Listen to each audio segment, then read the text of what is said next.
আপনি কি জানেন পৃথিবীতে এমন কিছু জায়গা আছে যেখানে মাধ্যাকর্ষণ কাজ করে না? হ্যাঁ, ঠিকই শুনেছেন। এমন কিছু এলাকা রয়েছে যেখানে গাড়ি নিজে নিজে উঁচু দিকে উঠে যায়, পানি উল্টো দিকে বয়ে যায়, আর মানুষ দাঁড়িয়ে থাকলেও কেমন যেন হেলে যায়। প্রথম স্থান ক্যালিফোর্নিয়া, যুক্তরাষ্ট্র। এই জায়গায় গেলে মনে হবে আপনি কাত হয়ে দাঁড়িয়ে আছেন, অথচ আপনি সোজাই দাঁড়িয়ে আছেন। বিজ্ঞানীরা এখনো নিশ্চিত হতে পারেননি এই বিভ্রান্তিকর ঘটনার পেছনে আসল কারণ কি।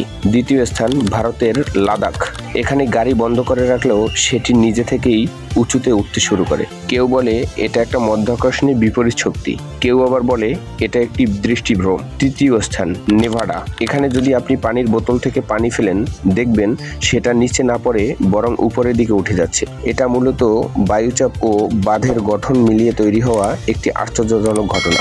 আপনি কি ভ্রমণ করতে চান এমন এক মাধ্যাকর্ষণহীন জায়গায়? এমন আরো অজানা ও রহস্যময় তথ্য জানতে চোখ রাখুন হিডেন ফ্যাক্ট চ্যানেলে। লাইক, শেয়ার আর সাবস্ক্রাইব করতে ভুলবেন না। ধন্যবাদ সবাইকে।